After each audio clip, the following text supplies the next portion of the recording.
السلام علیکم۔ آج سے ہم ایک جو میرے کالم چھپتے ہیں، مہینے میں 8 میں کالم لکھتا ہوں۔ پاکستان کا اردو کا اس وقت کا سب سے بڑا روزنامہ ہے دنیا، اس میں اس سے پہلے میں نے لکھے روزنامہ جنگ میں، اس سے پہلے میں نے لکھے روزنامہ نوائے وقت میں، اور ان کے درمیان میں نے ایکسپریس اخبار میں بھی کالم لکھے، اور انگلش میں بھی بابر رحمان نوٹس کے ساتھ میں نے 2 اخباروں میں کالم لکھے۔ شاید بہت سے لوگوں کے لیے خبر ہو، مصنوعی ذہانت کو امریکہ بہادر نے فائر پاور ٹیکنالوجی کے ساتھ جل کر کے اسے اسرائیل کے حوالے کیا۔ اس پہ امریکی صدر ٹرمپ نے جو بیان دیا وہ ثابت کرتا ہے کہ مغرب کے ناجائز بچے اسرائیل کا وزیر اعظم امریکی ڈیپ سٹیٹ میں امریکی صدر سے بھی زیادہ گہری جڑیں رکھتا ہے۔ اسی لیے صدر ٹرمپ نے اسرائیل میں کھڑے ہو کر تاریخ کا سب سے بڑا اعتراف کیا۔ صدر بولے، جس طرح کے ہتھیار نیتن یاہو غزہ کے لیے مجھ سے مانگ رہا تھا، ان کے بارے میں مجھے بھی معلوم نہیں تھا کہ یہ ہتھیار بھی ہمارے پاس ہیں۔ جن ہتھیاروں کی بات ہو رہی ہے وہ انتہائی تباہ کن، صرف فضا سے زمین پر مار کرنے والے نہیں، بلکہ ان ہتھیاروں کو فلسطینیوں کے زیر انتظام مغربی کنارے کے علاقے میں بھی نگرانی کرنے والی ہر گاڑی، ہر چوکی، تمام چیک پوسٹوں سمیت داخلی و خارجی راستوں پہ نصب کیا گیا۔ اسے اے آئی اسلحے کی ڈیزائن میں MNP سسٹم پہلی بار متعارف کروایا گیا، جس کا سادہ مطلب ایسا انسان ہے جس کی شدت سے تلاش کی جا رہی ہے، یعنی مین ہنٹ کیا جائے۔ اس اے آئی بردار ویپن سسٹم میں فلسطینیوں کی تصویریں اور ان کے بارے میں معلومات فیڈ ہیں۔ اے آئی ڈیٹا میں شامل تمام اشخاص سے متعلق ایک خاص فاصلے پر مصنوعی ذہانت کے ذریعے MNP کوڈ کا سگنل ہتھیار کو بھیجا جاتا ہے، جس کے بعد یہ ہتھیار خود بخود متحرک ہو کر مطلوبہ شخص یا گاڑی جس میں مطلوبہ شخص سوار ہو، اس کا نشانہ لے کر خودکار فائر سسٹم کے ذریعے گولیاں اور گولے برسانا شروع کر دیتا ہے۔ درد بھری حقیقت یہ بھی ہے کہ مصنوعی ذہانت کے جتنے بھی گلوبل پلیٹ فارم ہیں، وہ سب کے سب مغرب، چین اور روس کی ملکیت ہیں۔ بڑے بڑے کلب، محلات، ولاز، یاٹ، سونے کے باتھ روم والے، ڈریم جیٹ رکھنے والے مسلم امیر زادوں اور شاہ زادوں میں سے کسی کی ملکیت میں نہیں ہیں۔ سلطنت عثمانیہ کے حصے بکھرے ہونے کے بعد آنے والے مسلم مینیجرز کی بھاری اکثریت ایک ہی خواہش لے کر اقتدار کے سنگھاسن پر براجمان ہوتی رہی، ماسوائے 1% کی۔ یہ خواہش بڑی معصوم ہے۔ پاکستان بھی اس حوالے سے خاصا خود کفیل چلا آتا ہے۔ بس اتنی سی خواہش ہے کہ میں تا حیات کرسی پہ رہوں، حیات مستعار سے جانب فانی دار سفر بھی سرکاری خرچ پر ہو، یعنی اسٹیٹ فیونرل۔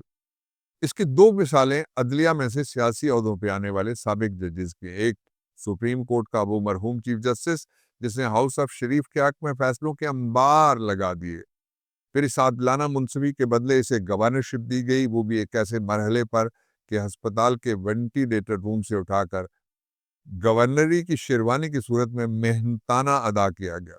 ایک بار پھر اسی خاندان کے دور میں سپریم کورٹ کے ایک لاہوری جج صاحب کو وینٹیلیٹر روم میں جا کر سیاسی انعامی سکیم میں سے عہدہ عطا ہوا۔ اللہ تعالیٰ دونوں کی مغفرت فرمائے۔ دونوں اقتدار کا بوجھ برداشت نہ کر سکے اور اپنی کرسیوں کو بہت جلد داغ مفارقت دے چلے۔ بات ہو رہی تھی صدر ٹرمپ نے اور ان کی ٹیموں نے مسلم ممالک کی جو ٹیم تیار کی تھی، اس میں مڈل ایسٹ، فار ایسٹ اور برصغیر کے مسلم حکمران غزہ کے نام پر ویلڈن کی زبانی کلامی داد وصول کرتے تھے۔ یہ بلو ٹیم تھی، لیکن آج تک یلو ٹیم کی حیثیت سے اسرائیل امریکی ہتھیاروں سے غزہ پر آگ برسا رہا ہے۔ وہ معاہدہ جس پہ مسلم حکمرانوں نے ٹرمپ کو صدی کا سب سے بڑا انقلابی قرار دیا، 7 امن کے سب سے بڑے نوبل انعام کا مستحق بھی، اس کے امن منصوبے کا حال دیکھیں۔ امریکی ہتھیاروں کا استعمال امن معاہدے کے بعد بھی جاری ہے، اور اسرائیل نے 400 سے زائد غزہ کے محصور فلسطینیوں کو یک طرفہ بمباری سے قتل کر دیا۔ اب آئیے ذرا صدر ٹرمپ کے پاک بھارت ایڈوینچر کی طرف، جہاں پاکستان کے مینیجروں کو ویلڈن دے کر نہال کر دیا، وہیں دوسری جانب ٹرمپ انتظامیہ مودی انتظامیہ کے ساتھ تاریخ کا سب سے لمبا ڈیفنس پیکٹ کرنے میں مصروف رہی۔ ہماری وزارت خارجہ کو تب خبر ملی جب امریکہ کے وزیر دفاع اور بھارت کے وزیر دفاع کے مابین تصویر اور خبر منظر عام پر آئی۔ آپ خود اندازہ لگائیے کہ ہم نے چین اور روس جیسے قریبی بہتر آپشن چھوڑ کر تاج ٹرمپ میں چاند ستارے سجا دیے، جس کے جواب میں کوئی عام معاہدہ نہیں بلکہ 10 سالہ دفاعی فریم ورک معاہدہ امریکہ نے یلو ٹیم کے نام کر دیا، یعنی بھارت کی۔ ایسے میں ہماری قومی ترجیحات کا ایک زاویہ دیکھ لینا کافی رہے گا۔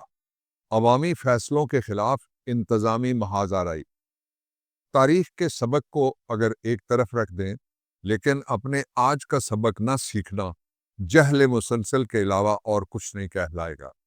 پشاور سے نیو یارک کا فاصلہ 10,300 کلومیٹر ہے، جہاں ایک مہینے کے اندر اندر پاکستان کی 70% آبادی جو جنریشن زی پر مشتمل ہے، انہوں نے دونوں کو ایک پیج پر لا کھڑا کیا۔ پشاور میں عام گھرانے کا کونسلر عمر 36 سال سارے طاقتوروں کو شکست دے کر قیدی نمبر 804 کی نامزدگی کے بلبوتے پر ملک کے تیسرے بڑے صوبے کا وزیر اعلیٰ بن گیا۔ سارے سمندروں کے اس پار دنیا کی دوسری جانب نیو یارک میں 34 سال کا نوجوان جو ماشاءاللہ مسلمان بھی ہے، امریکہ ہجرت کر کے جانے والے ایک غیر گورے خاندان کا بیٹا، جس نے امریکی اسٹیبلشمنٹ کے سربراہ ڈونلڈ ٹرمپ کے حمایت یافتہ امیدوار کو نیو یارک کی میئرشپ کے الیکشن میں چاروں شانے چت ہرا دیا۔ زہران ممدانی کی میئرشپ کا الیکشن جیتنے کے بعد تقریر کا کلپ نہ سننا سیاسی شعور رکھنے والوں کے لیے خود اپنے آپ کے ساتھ زیادتی ہے۔ ان دونوں ینگ لیڈرز کے خواب، ان کے ووٹروں کی ضروریات اور مستقبل کی امید تینوں سانجھے ہیں۔ سبق یہ ہے کہ آج کا نوجوان اغوا کرنے، گمراہ کرنے، قید کرنے یا معذور و مجبور کر دینے سے اپنی سوچ سے دستبردار نہیں ہو سکتا۔ آج درباری سرکار کی ترجیح یہ ہے کہ ملک میں بابوں کا راج ہو۔ غلام محمد کی طرح معذور ہوں تو اور اچھا۔ بابوں کی غلامی کرنے کا تقاضا وہ بھی اقبال کے شاہینوں سے کیا جا رہا ہے، جن کے لیے نہ عشق کے امتحان پاس کرنا ناممکن، نہ ہی ستاروں سے آگے کسی اور جہاں کا خواب ان سے چھینا جا سکتا ہے۔ نوجوان آج کے پاکستان کے سب سے بڑی حقیقت ہے۔ نوجوانوں کا ناقابل تردید انتخاب قیدی نمبر 804 ہے۔ بات سادہ ہے، جتنا زور لگاؤ گے قیدی اتنے ہی اونچے قد سے انکار کی للکار کی تکرار بلند کرتا رہے گا۔ پھر بڑی دنیا کو سر کرنے حیات نوجوان، بادہ بارو مشک ریزو میر بیزو مہ چکاں، پرفشاں جنباں جہاں لرزاں رواں غلطاں دواں، نغمہ خاں شاداں خراماں وقت راں جولاں تپاں۔ پاکستان پائندہ باد۔